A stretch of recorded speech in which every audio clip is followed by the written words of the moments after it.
Bismillahirrahmanirrahim. Assalamualaikum warahmatullahi wabarakatuh.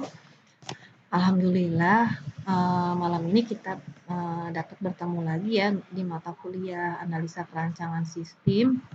Nah, untuk analisa perancangan sistem ini kita sudah memasuki pertemuan yang ke-10. Alhamdulillah ya, semoga semua kabarnya sehat walafiat ya. Nah, untuk malam ini materi yang akan kita pelajari adalah mengenai diagram status ya.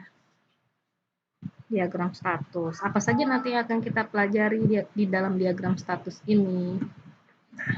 Nanti ada pengertian tentang diagram status. Lalu ada mengenai status, event, dan transisi. Ada tentang composite state, ada contohnya ya, contoh diagram status seperti apa. Lalu ada studi kasus dari diagram status. Nah, yang pertama adalah mengenai diagram status atau biasa disebut juga dengan state diagram. Nah, diagram status ini biasanya digunakan untuk apa sih? Nah, jadi diagram status ini kan kemarin ini masih termasuk salah satu di dalam kemarin UML ya, diagram-diagram di dalam Unified Modeling Class ya, UML, di dalam use case. Nah, kemarin sudah kita pelajari sebelumnya. Ada diagram objek, diagram kelas, lalu ada diagram kolaborasi, diagram sequence. Nah, sekarang kita masuk ke mengenai diagram status. Nah, jadi diagram status atau biasa disebut juga sebagai state diagram ya, digunakan untuk menyatakan kondisi ya atau status sebuah objek pada saat sistem informasi berjalan. Nah, untuk state diagram ini atau diagram status diadopsi dari penggambaran kondisi mesin status ya, atau disebut juga dengan state machine. Nah, diagram status atau state diagram ini adalah diagram yang menelusuri objek melalui keseluruhan siklus hidupnya. Oke, kita lanjut. State diagram menggambarkan seluruh status yang memungkinkan objek-objek di dalam kelas dapat dimiliki dan kejadian-kejadian yang menyebabkan status berubah.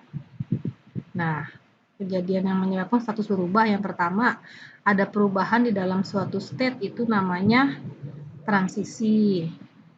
Lalu, suatu transisi juga dapat memiliki sebuah aksi yang dihubungkan pada status.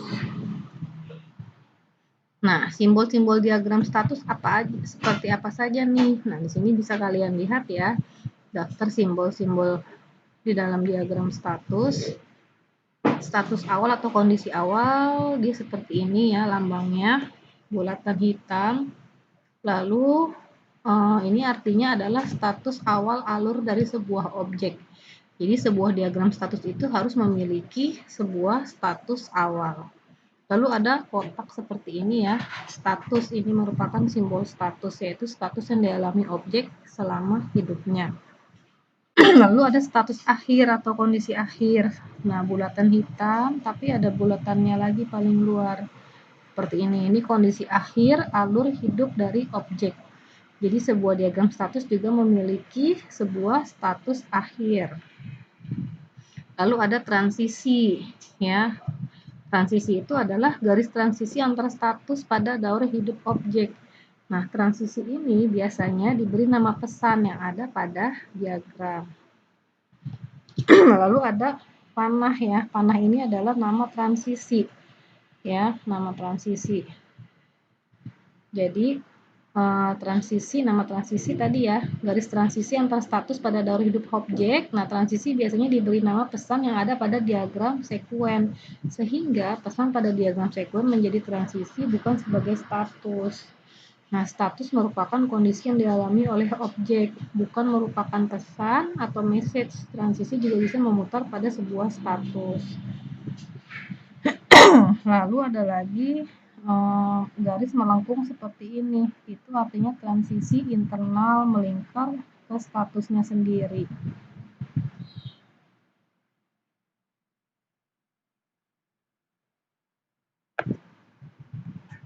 Nah, lalu yang selanjutnya adalah mengenai status, event, dan transisi.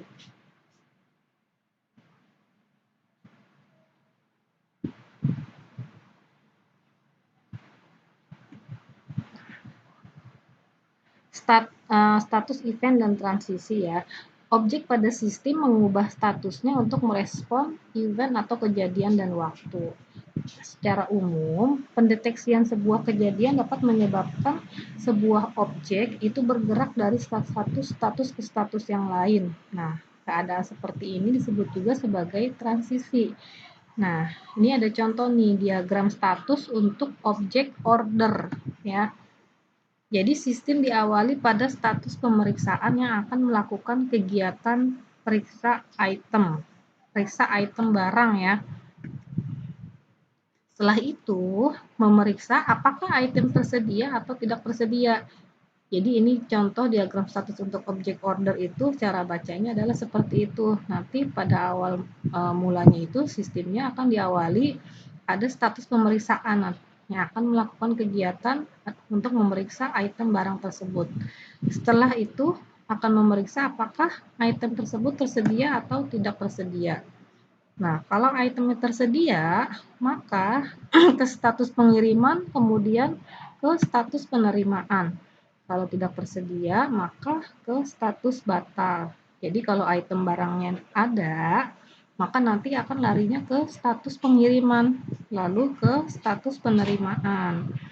Kalau item barangnya tidak tersedia, maka akan ke status batal.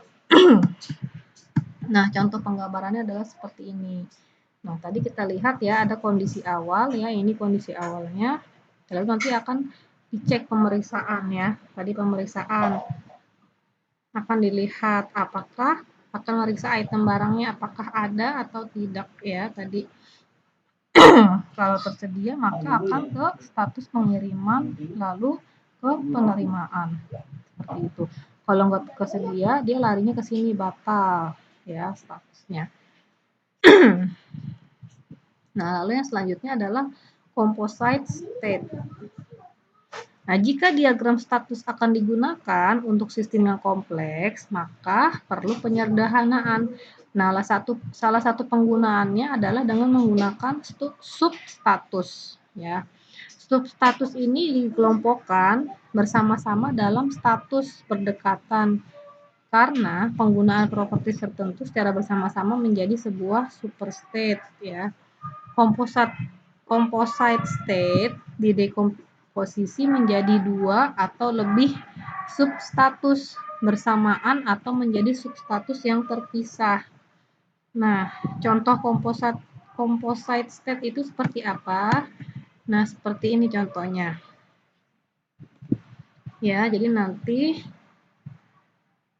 jika diagram statusnya yang akan digunakan untuk sistem yang kompleks, maka nanti harus perlu penyederhanaan. Nah, salah satu penggunaannya adalah dengan menggunakan substatus ya tadi ya. Nah, substatus tadi dikelompokkan bersama-sama dalam status berdekatan karena penggunaan properti tertentu secara bersama-sama menjadi sebuah superstate. Nah, ini contoh composite state. Nah, sekarang kita masuk ke contoh diagram status.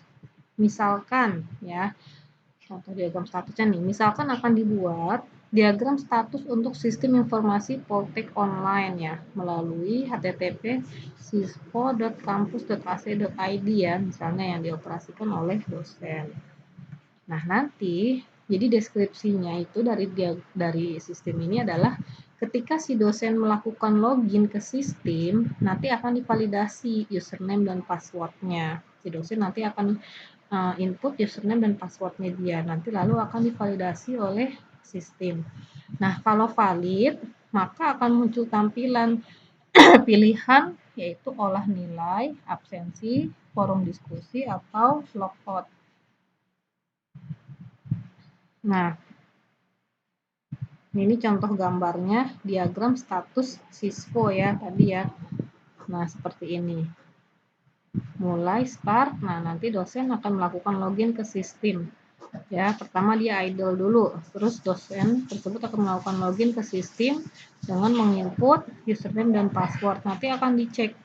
Kalau valid, maka nanti akan muncul pilihan olah nilai, absensi, forum, atau logout. Kalau tidak valid, maka dia akan balik lagi untuk login kembali. Nah, seperti itu. Nah, lalu bagaimana contoh studi kasus diagram statusnya? Nah, contoh studi kasusnya akan kita gunakan di sini adalah studi kasus yang diambil dari sistem informasi manajemen perpustakaan ya seperti pada bab sebelumnya. Jadi, yaitu diagram status dari sistem informasi manajemen perpustakaan. Jadi di sini ada diagram status dari setiap objek pada diagram objek sistem informasi manajemen perpustakaan. Nah, yang pertama ada objek login dari kelas login. Nah, dilihat patokannya dari diagram objek yaitu login dari kelas login. Nah, di sini yang dilakukan apa? Nanti akan memasukkan username dan password pada saat login si petugasnya. Kayak tadi dosen ya, dia akan login dengan menggunakan username dan passwordnya akan dicek ya, apakah valid atau tidak. Lalu ada lagi objek main dari kelas main, kelas utamanya. Nah, di sini juga dia login, menunggu masukan dari user ya. Lalu akan memulai proses yang diminta. Lalu yang selanjutnya ada lagi objeknya. Jadi lihat patokannya dari diagram objek yang sebelumnya ya. Lalu MP dari kelas mengelola pustaka. Objeknya itu MP dari kelas mengelola pustaka. Di sini dia nginput, menunggu masukan, lalu nanti akan mengambilkan pesan dan menunggu event. Lalu nanti seterusnya adalah apakah dia akan mengubah pustaka atau hapus pustaka function yang akan dikerjakan. Lalu yang selanjutnya ada objek MA dari kelas mengelola anggota.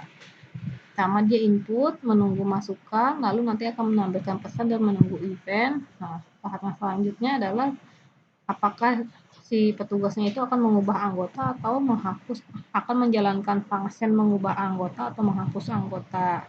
Lalu ada lagi objek pinjam dari kelas mengelola peminjaman. Sama seperti tadi, menunggu masukan, lalu nanti akan mencari function peminjaman, menampilkan pesan dan menunggu event. Setelah itu dia akan melakukan fungsi ubah peminjaman. Lalu ada objek DB dari kelas koneksi database, koneksi basis data. Ini untuk koneksi basis datanya ya. Pertama akan buka koneksi dulu, lalu akan menunggu. Setelah itu akan mengeksekusi query-nya. Nah, eksekusi selesai, tutup koneksi. Lalu ada lagi objek P dari kelas T pustaka, A dari kelas T anggota, dan pinjam dari kelas T peminjaman. Oke, sampai sini dulu ya. Jadi itu tadi contoh diagram status untuk sistem informasi perpustakaan. Nah, selanjutnya silahkan kalian kerjakan latihan yang ada di modul ya mengenai diagram status. Silakan kalian kerjakan latihannya. Nanti setelah itu bisa dikumpulkan malam ini juga ya. Tidak banyak soal latihannya. Oke, jika masih ada yang kurang jelas, silahkan ditanyakan ke Ibu. Boleh japri atau via grup.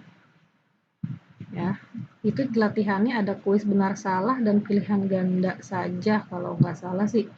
Ya, bisa kalian lihat modulnya ya, ada di halaman 133 kalau nggak salah. 133 ada kuis benar salah dan ada pilihan ganda.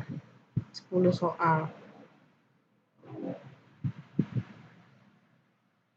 Nah, nanti minggu depan kita masuk materi mengenai diagram activity atau diagram aktivitas. Oh ya, untuk tugas proyek yang kemarin Ibu berikan, yang per kelompok, jangan lupa dikerjakan ya. Nanti dikumpul 1 minggu sebelum UAS. Nah, UAS itu nanti perkiraannya itu adalah sekitar awal Juli kita akan ujian akhir. Jadi bagi yang belum mengumpulkan masih ada waktu 1 bulan ini untuk mengerjakan proyeknya yang kemarin ya, yang sudah Ibu bagi-bagi kelompoknya. Nah, silahkan dikerjakan lalu dikumpulkan, dipresentasikan dan diupload videonya ke YouTube ya. Nanti tinggal dikirim ke Ibu link YouTube-nya yang sudah kalian upload. Oke, itu aja Ibu ingatkan tugasnya jangan lupa ya 1 minggu sebelum ujian akhir, berarti itu paling lambat itu akhir Juni ya. Akhir Juni tugasnya kalian sudah harus mengumpulkan.